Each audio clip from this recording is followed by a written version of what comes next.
This is the Hyundai Ioniq 5M.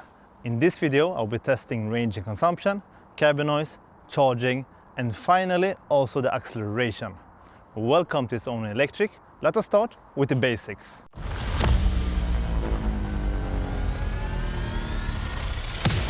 It's only electric.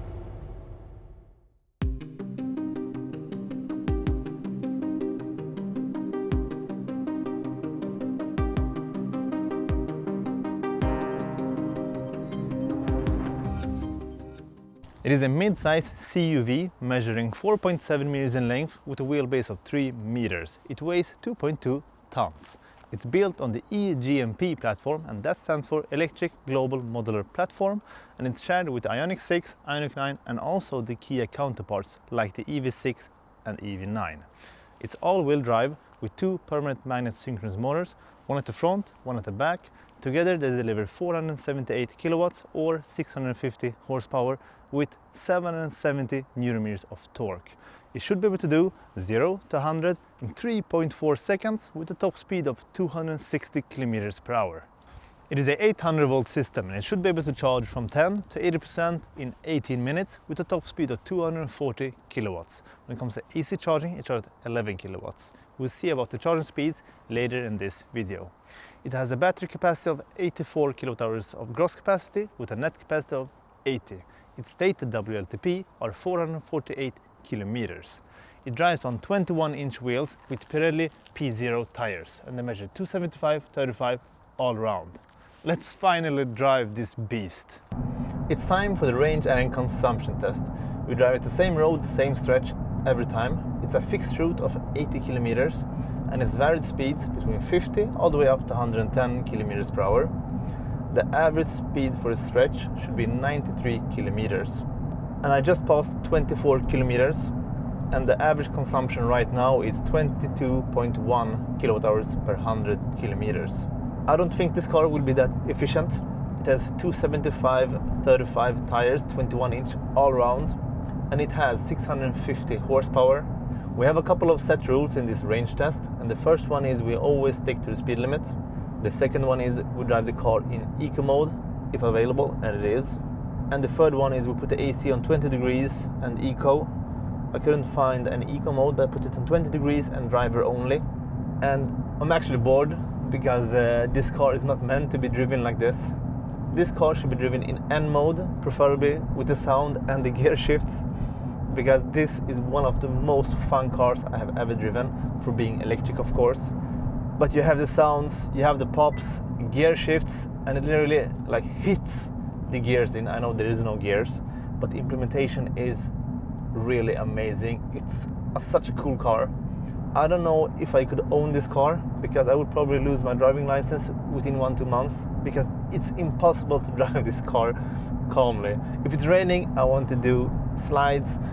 If it's dry, I will just accelerate. I haven't had this fun in an electric car ever. So it's so amazingly fun. I have just passed 40 kilometers and the average consumption right now is 19.9 kilowatt hours per 100 kilometers. But don't buy this car to drive in this way. Drive this car as it's meant to be driven. Put it on small country roads, slide it around, put it on a track. I think this car will be amazing on the track. When it comes to the steering wheel, I love the looks of it. It's a lot of buttons, and you have your paddles and you have 3 stalks. A lot of things. It's pretty easy to use. It's physical buttons and they feel great to touch. It's all blacked out. Even these like wheels are like chrome black, if you can call them that. They're shiny black, but they look amazing. So when it comes to the speed limit warning system, that's mandatory for all cars produced 2024 and later and sold in Europe. It's really easy to turn off. Let's try to activate it. Follow this small Miata with a lot of camber. So now it's beeping, but you can just press the volume button for 3 seconds, maybe 5 seconds, yeah, 3 seconds. And we get a message on the screen that speed limit information function has been selected. Interesting, but it's off right now. So it's not selected, but it's off. Otherwise, I have mapped a button on the steering wheel. It's a star, so you can map it to a couple of different functions. So if I press the star button, I get all the safety systems on the screen. So you have driving safety, driver attention warning system, driving convenience, so the distance and so on, and a couple of other things, speed limit warning system and so on. But if you just want to turn off the beeping sound, you just hold the volume knob for 3 seconds, just press it. So really easy. Otherwise, it's buried in the menus. You need to go to setup, I think, and then you go in to vehicle, and here you go to driver assistance, and here you have all of them. So not the easiest if you go through the menus, but you can map the button and you have the most important on the steering wheel. So overall, really good implementation from Hyundai. As you maybe know by now, I really like the Hyundai and Kia adaptive cruise control and lane keep assist, or active steering assist I should call it. It's easy to use, it works really well, it doesn't ping pong, it's a great system. Overall, many of the systems are really great right now, but Hyundai, this one doesn't complain that much how you hold the steering wheel. You just need to hold it and you can give it a little bit steering input and it understands that you're holding the steering wheel. So overall, a really great system. But the driving assistance systems are on the left side on the steering wheel. So to activate adaptive cruise control, you have a car with the speed on it. Just press that one. Under that, you have a rocker, so you can press up or down. If you press it just one time, it goes up 1 by 1. If you hold it, it goes up 10 by 10. Beneath that, you have a car with 3 lines, and here you increase or decrease the distance to the car in front of you. And then to the right of that, on the bottom part, you have a steering wheel with 2 lines, and here you activate or deactivate the active steering assist. Another scroll wheel, and here you can choose between the screens on the middle part of the instrument cluster. And you have a page system here. You can change between 3 different alternatives. You have this drive mode selector. Here you can choose from eco, normal and sport. And then you have the left N selector, and here you can N mode, so sport mode. And there's one regular one, and it's silent in this configuration, and you can press one more and it's custom one, and I put with sound and everything, of course. I like the fake engine sound. It feels like a Hyundai i30N. Feels like a four cylinder aggressive motor. Feels great. But I always press this 2 times to get the sound, and then I press the right one time to get the manual gear shifts, because it's really fun. And then you have the 2 pedals, plastic, but they're chrome finished. Looks good. And you also have this NGB button, this orange button, a really sporty one. And here you get some extra horsepower and extra power overall for 10 seconds. So a really fun one when you need acceleration boosts. And on the right side of the steering wheel, you have a mode selector button, and this one you can program as almost all the other buttons also. Underneath that, you have a toggle up and down. You can change the songs and so on here. And then you have your voice assistant on the top right. Under that, your volume, you press it to mute it, up and down scroll wheel, really good. And then your call button, or hang up or answer. So overall, it's a lot of buttons, but they actually good size, they feel really good to touch. Colors looks amazing, and this steering wheel overall is a really sporty one, and it feels great. I really love this steering wheel setup. And you have the regular Hyundai stocks. I don't know if I would prefer this one or if I would like one stock instead. At least they feel really good and they work good also. There's no laggy software for putting the gears in or something. So overall, it's a really great system. It's also equipped with a heads-up display, and it's clear even in daylight. I like it especially when I'm driving sporty. When you put it in sport mode, you will also see the rev counter and so on, and you will see it red and flashing, and it's nice. I like a heads-up display, a good one. It feels a little bit small. I would like some AR functions and even cooler graphics. It would suit this car even better, but still, it's a good heads-up display. It's clear, you get all the information you need. I've noticed one problem with this active steering assist, and it sometimes it really wants to take the off ramps. It doesn't want to continue straight. It wants to go to the small roads. But it could be the lines, they're pretty bad right now. It's just after the winter, so it's not optimal. But otherwise, when the lines and everything are good, it works really well. Button to activate the active steering, if you hold it for 5-6 seconds, it gets orange, and then you also turn off the lane keep assist, because on some small roads it corrects you too much, and this is for all cars. It is time to summarize the range and consumption test. It was 11 degrees outside, dry roads, but it was cloudy, so decent conditions but not optimal. Keep in mind we're driving on 21-inch wheel, and the tires are Pirelli P0, and they measure 275/35 all around. So wide, sporty tires, not optimal, but it is what it is.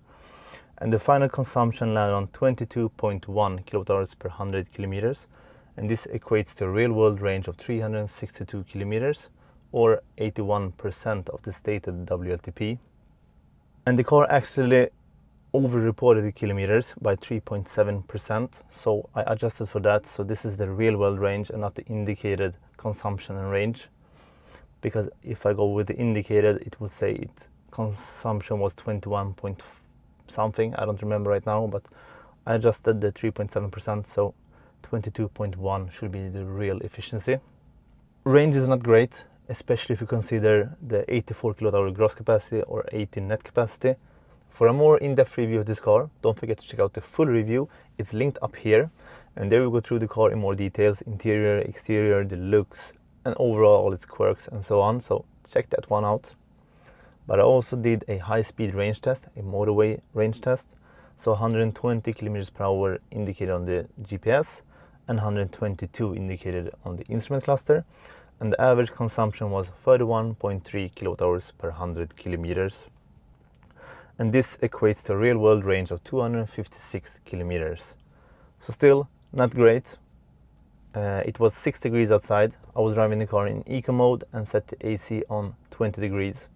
And it's also on eco from the eco menu, so it should be fine. And it's finally time for the acceleration test. I've missed doing this for a long time because the weather has been bad and the cars have not been the right ones, not all of them at least. I tried it in NGB mode, I tried it in launch control mode, but the best time I got was with launch control mode. But it was 8 degrees outside, the asphalt was pretty rough, and the state of charge was 82% when I got the best time. And 0 to 100 kilometers per hour took 3.5 seconds flat, or 0 to 60 miles per hour was 3.35 seconds. Crazy result. This car is such fun. It's amazing to drive. But I think you can get the 3.4 seconds specified just if you have a couple of degrees warmer, maybe 15-16 degrees at least, and a state of charge of maybe 95%. I think this car can make it.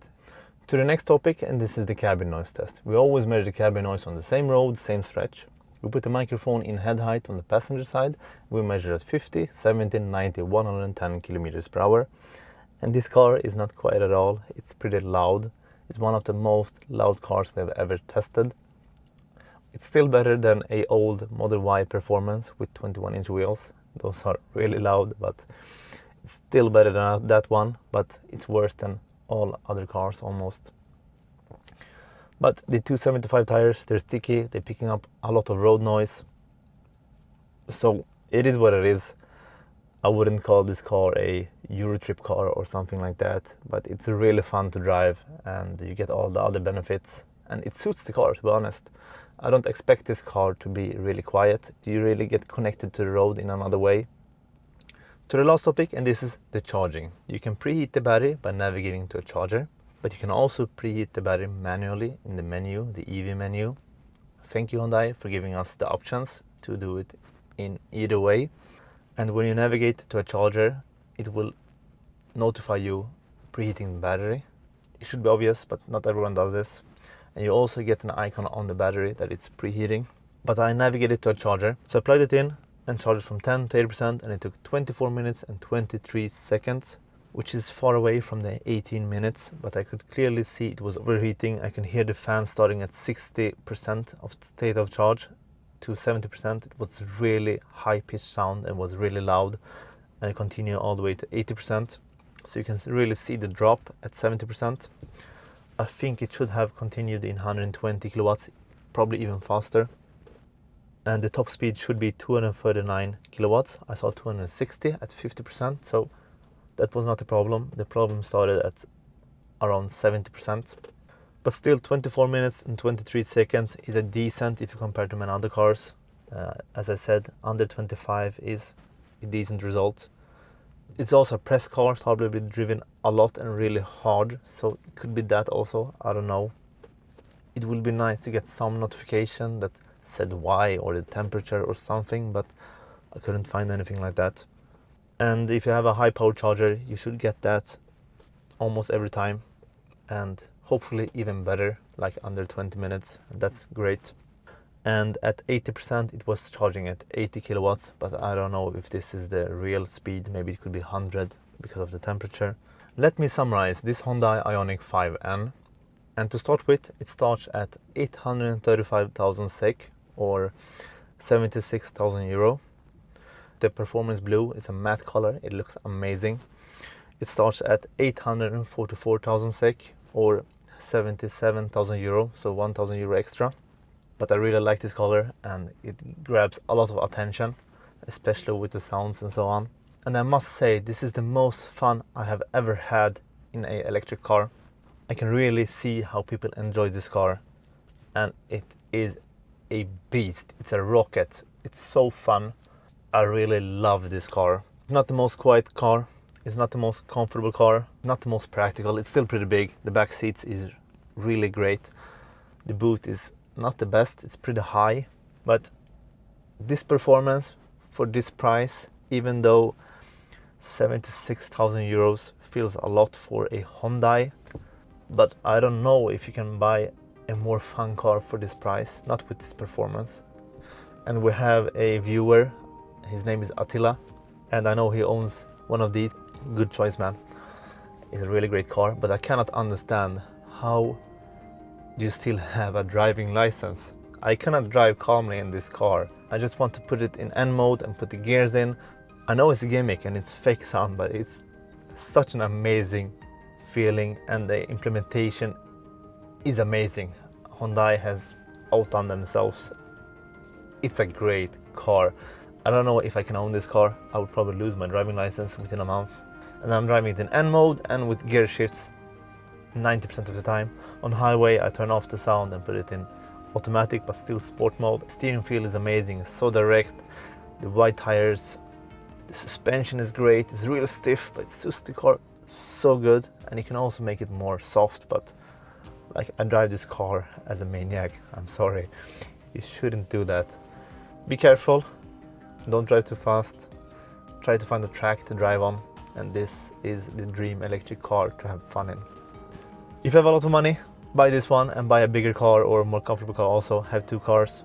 Or if you're young and want to risk your driving license, buy it as your only car. If you don't drive a lot of motorways like regularly every time, like 3,000 kilometers per year, I think this car is amazing if you drive like 1,000, 1,500 kilometers per year. Amazing. These cup bucket seats, they're perfect. For me at least. They don't have any extendable thigh support, but still, I think they are really nice, and the angle of them are perfect, and the side bolsters are perfect. It's an amazing car. If you want to have fun, choose this one. If you're thinking about comfort and efficiency, don't look at this one. You haven't understand the concept of that. To all our regular viewers, please consider becoming a member to support us even more. There you will get access to all our data. It's a Google Sheets document, and we see the charging speeds, the efficiency, and everything about all the cars we are testing and reviewing. And by doing that, you will let us be more independent and supporting, so we can do even more videos for you. Other than that, you can always share the video, like it, and comment down below what you think about Ioniq 5N. Will you go for this one, or will you choose something else? EV6 GT. It's a fast car, but not as fun as this one. Maybe something else. Let's have a discussion. Comment down below. Thank you for watching, and as we always say, stay electric.